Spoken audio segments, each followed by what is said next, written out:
Hello students, कैसे हैं आप सब लोग। बच्चों, आज मैं आपको कुछ न्यूमेरिकल्स कराने जा रहा हूं जो किस पे बेस्ड हैं। Numerical based on transformers. ठीक है, तो आइए, जो न्यूमेरिकल मैं आपको करवा रहा हूं वो न्यूमेरिकल है एक आदर्श ऊंचाई ट्रांसफार्मर की प्राथमिक कुंडली में 100 फेरे हैं। इसका परिणामन अनुपात भी 100 है।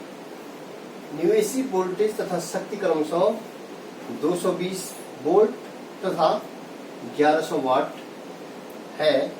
तो गणना कीजिए कि द्वितीय कुंडली में फेरों की संख्या। पहला हमने निकालना है कि द्वितीय कुंडली में फेरों की संख्या। दूसरा है प्राथमिक कुंडली में धारा कितनी है। द्वितीय कुंडली के सिरों के बीच विभवांतर, द्वितीय कुंडली में धारा और द्वितीय कुंडली में शक्ति।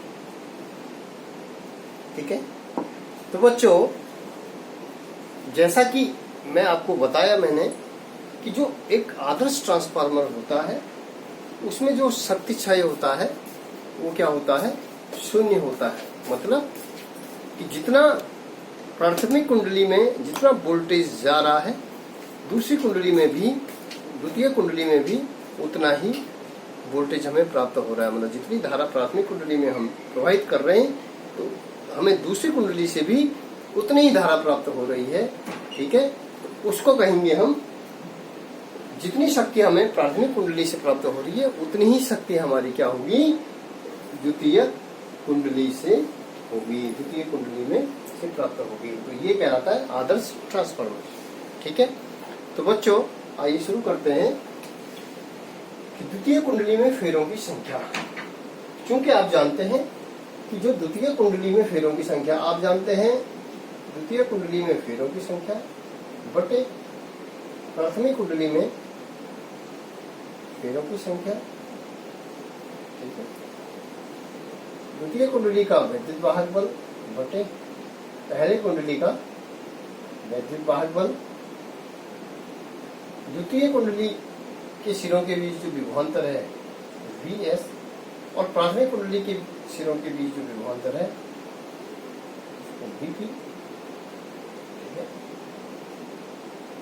वो किसके बराबर होता है कि प्राथमिक कुंडली में जो धारा प्रवाहित हो रही है बटे सेकेंडरी कुंडली में,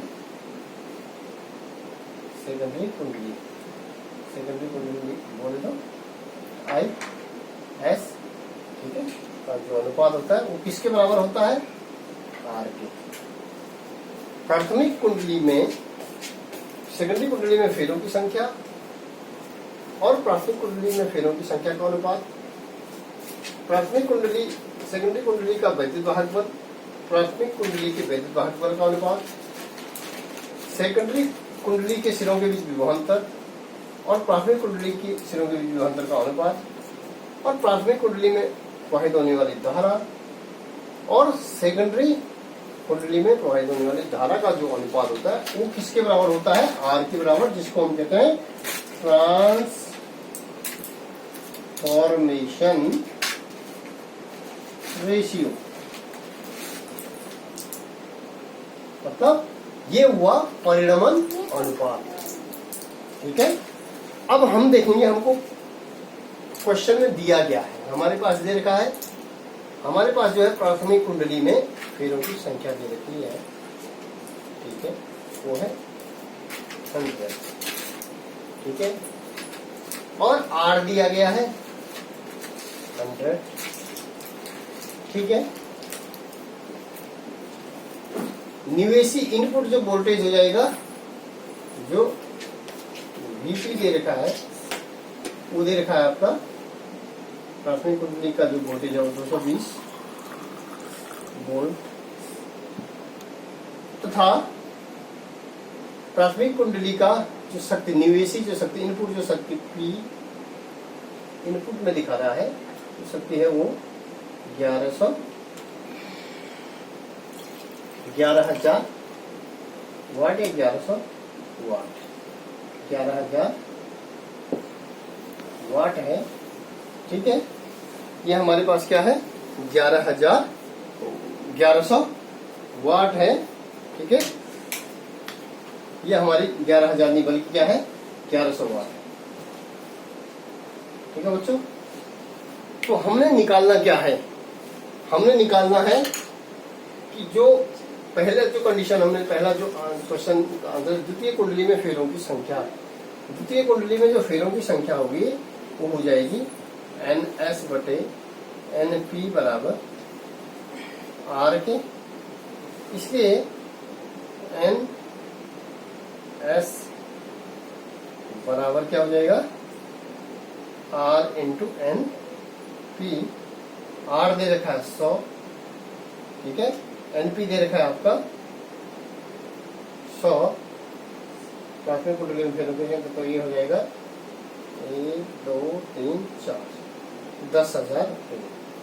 ठीक है, तो NS की वैल्यू भी हमारे पास प्राप्त हो गई 10,000।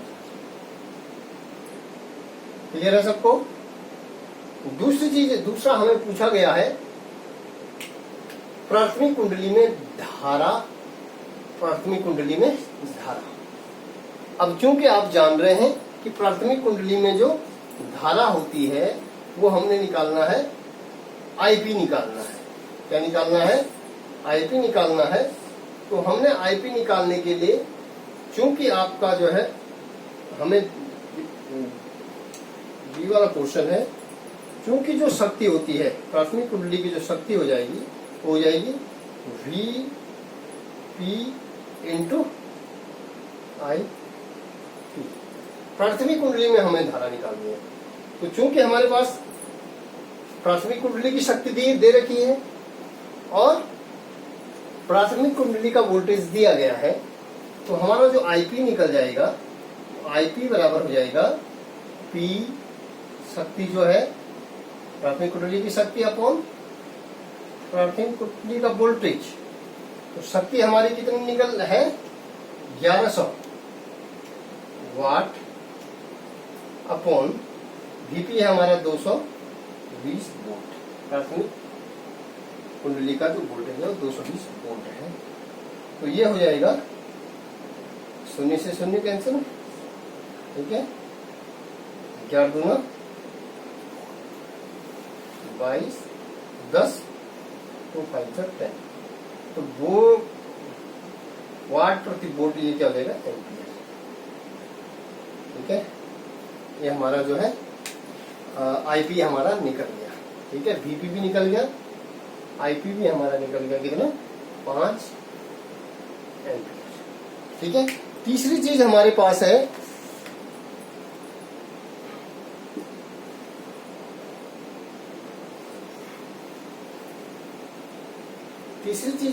हो गई सी। जो निकालना है हमने बच्चों, वो निकालना है द्वितीय कुंडली के सिरों के बीच विभवांतर।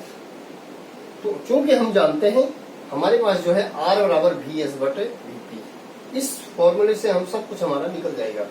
R इक्वल टू हो जाएगा VS/VP। इसलिए हमने निकालना क्या है, द्वितीय कुंडली के सिरों के बीच विभवांतर। तो हमारा जो VS हो जाएगा VS equal to R into VP। ठीक है, तो R हमारा जो है परिणाम अनुपात जो है ट्रांसफॉर्मेशन रेशियो दे रखा है 100 इंटू प्राथमिक कुंडली के सिरों के बीच जो विभवांतर है वो है 220 वोल्ट। तो ये हो जाएगा 22,000 वोल्ट। या हम इसको लिख सकते हैं, चूंकि 1 किलो वोल्ट बराबर हो जाएगा 10 की घात 3। ठीक है, तो हम ये 10 की इसको लिख सकते हैं 22 गुणा 10 की घात 3 वोल्ट या 22 किलो वोल्ट। ठीक है, ये हमारा निकल गया। अब हमने इसके अलावा क्या निकालना है, इसके अलावा हमारे पास जो है चौथा जो अगला ऑप्शन हमारे पास है वो है द्वितीय कुंडली में धारा। द्वितीय कुंडली में जो धारा है वो धारा कैसे निकलेगी। अब देखिए आप, द्वितीय कुंडली में जो धारा है वो डी है, डी वाला जो क्वेश्चन है चूंकि हम जानते हैं, ये देखिए हमारा निकल जाएगा आर बराबर आईपी बटे आई एस। आर बराबर प्राथमिक कुंडली में धारा बटे सेकेंडरी कुंडली में धारा के अनुपात को क्या कहेंगे, ट्रांसफॉर्मेशन रेशियो।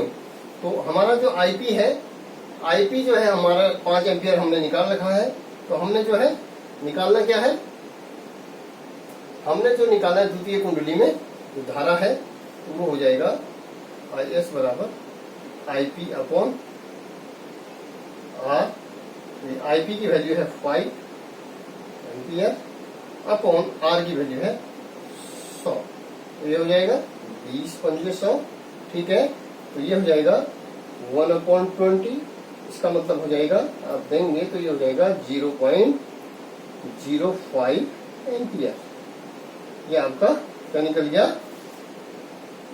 सेकेंडरी कुंडली में प्रवाहित होने वाली धारा निकल गई, ठीक है। अब हमने द्वितीय कुंडली में शक्ति निकालनी है। क्या निकालनी है, द्वितीय कुंडली में शक्ति।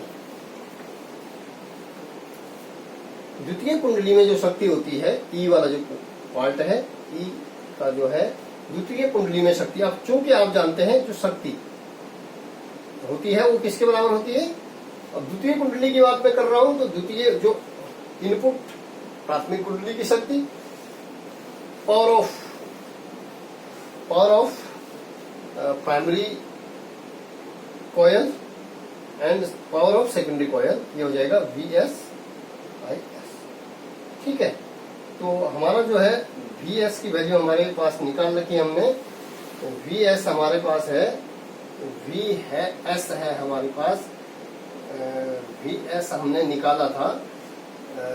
जो IS तो हमारे पास निकल गया था, IS निकाला था हमने 0.05 एम्पियर और VS हमारे पास निकला था, तो VS हमारे पास निकला था, VS हमारे पास निकला था कितना, 22,000, मतलब 22 किलो वोल्ट। VS हमारे पास क्या निकला था, 22 किलो वोल्ट या 22,000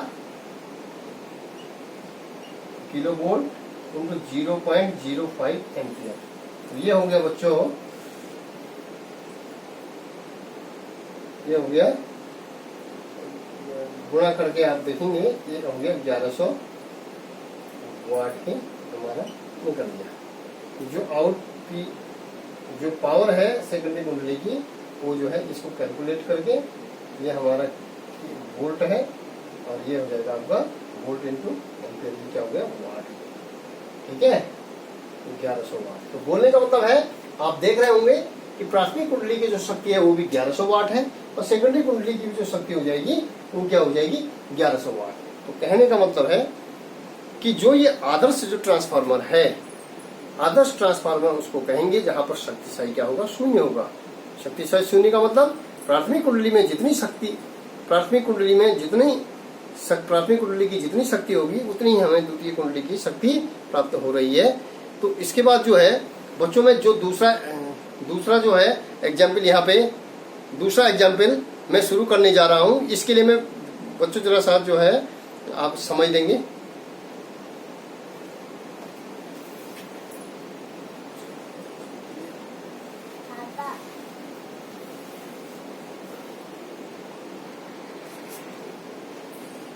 बच्चों जो दूसरा एग्जाम्पल है, दूसरा जो क्वेश्चन है उसको मैं बता रहा हूं आपको।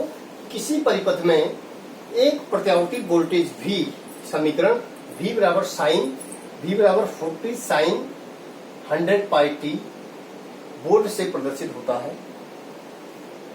तो हमने समय वोल्टता का ग्राफ उचित पैमाने पर पूरे चक्र के लिए बनाना है, बनाइए, ठीक है।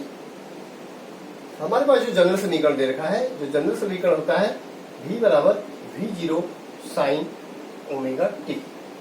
आप इस जनरल समीकरण को, प्रत्यावर्ती वोल्टेज का जो जनरल समीकरण है वो V बराबर V0 साइन ओमेगा t होता है, जहां पे हम लिख सकते हैं V बराबर V0 sine omega, omega means कोणीय वेग है, इसको हम लिख सकते हैं 2 पाई, n मीन्स f फ्रीक्वेंसी हो गया है 2 पाई f इंटू t, ठीक है। ये जनरल समीकरण है। और हमारे पास जो समीकरण दे रखा है वो V बराबर 40 साइन 100 पाई टी। ठीक है, इससे हमने क्या करनी है, ठीक है। अब हमने जो ये जनरल समीकरण है, जो ये समीकरण हमको दे रखा है क्वेश्चन में, इसकी तुलना इस समीकरण से करनी है। तो V0 बराबर जो शिखर मान हो जाएगा वो 40 है। ठीक है, जो शिखर मान है 40 वोल्ट हो गया। ठीक है, और जो शिखर मान हो गया 40 वोल्ट हो गया। क्योंकि आपका 2 पाई एफ दे रखा है, 2 पाई एफ है 100 पाई के, पाई से पाई कैंसिल, तो ये हो जाएगा एफ इज इक्वल टू हो जाएगा 100/2 मीन्स 50 भी निकल गया। ठीक है, अब हमने जो है पूरे चक्र के लिए, चूंकि आप जानते हैं जो प्रत्यावर्ती वोल्टेज हमारा होता है वो इस तरीके से जाता है। ठीक है, V और I, हमने ग्राफ निकालना है T के लिए और V के लिए। तो हमने जो निकालना है, जो हमारा एक चक्र के लिए प्रत्यावर्ती जो धारा होती है, प्रत्यावर्ती धारा का एक चक्र है धनात्मक, एक क्या हो गया ऋणात्मक। एक और धनात्मक, दूसरी ओर ऋणात्मक जाने पर जो है एक चक्र पूरा होता है। तो बोलने का मतलब है कि हमने अब क्या निकालना है, टी निकालना है, आवर्तकाल निकालना है। एक चक्र को, एक प्रत्यावर्ती धारा एक पूर्ण चक्र को कितने समय में पूरा करती है। तो हमने क्या निकालना है, टी निकालना है, आवर्तकाल। आवर्तकाल, ठीक है, टी बराबर हो जाएगा 1/f। क्योंकि आप जानते हैं f इंटू टी बराबर क्या होता है 1। आवृत्ति गुणा आवर्तकाल बराबर 1। आवृत्ति गुणा आवर्तकाल बराबर 1। इसलिए आवर्तकाल बराबर 1/आवृत्ति। ठीक है, अब आप देखिए टी बराबर हो जाएगा 1/f। एफ की वैल्यू हमारे पास 50 हो गई, तो ये हो जाएगा, अब आप वैल्यू देंगे तो ये हो जाएगा 0.01। ठीक है, सेकंड निकल गया हमारा। अब हमने क्या करना है, टाइम भी हमने निकाल दिया। अब सॉरी, टी हमारा निकल गया 2। ठीक है, 50 का भागा हम किस 50 से हम 1 में भाग देंगे। ठीक है, दशमलव अगर गया तो ये हो गया 0, जो है 0 और लगाना पड़ेगा तो 0 हो गया। ठीक है, तो ये हो जाएगा आपका t इक्वल हो जाएगा 0.02 सेकेंड। ठीक है, अब हम देखेंगे कि प्रत्यावर्ती धारा परिपथ के लिए जो हमने जो है समय और वोल्टता, ये समय हो गया, ये वोल्ट हो गया और ये t हो गया। इसके बीच जो ग्राफ होगा तो प्रत्यावर्ती धारा परिपथ का ये हो गया, ये हो गया। ठीक है, तो प्रत्यावर्ती धारा परिपथ में ये अर्धचक्र T/2 हो जाएगा T। ठीक है, ये वोल्टेज के लिए हो गया, क्योंकि हम वोल्टेज की बात कर रहे हैं, ये वोल्टेज का समीकरण है। ये हो जाएगा वोल्टेज का V0 हो जाएगा। ठीक है, हो जाएगा V0 और V0 बराबर क्या हो गया 40। ठीक है, ये हो जाएगा T/2। तो T/2 की वैल्यू हमारे पास क्या है 0.02/2 मीन्स हो जाएगा, यहाँ पे जो वैल्यू हो जाएगी वो हो जाएगी 0.01, ये हो जाएगा 0.02। ठीक है, तो ये जो है प्रत्यावर्ती धारा परिपथ V माइनस V0, तो क्या हो जाएगा प्लस V0। ठीक है, तो ये जो है प्रत्यावर्ती धारा परिपथ, एक ये हो जाएगा पाई, ये हो जाएगा 2 पाई। ठीक है, तो प्रत्यावर्ती धारा परिपथ एक पूर्ण चक्र को प्राप्त करने के लिए जो समय ले रहा है वो 0.02 सेकंड ले रहा है। तो ये जो है बच्चों, इस प्रकार के क्वेश्चन जो है बराबर परीक्षा में पूछे जाते हैं।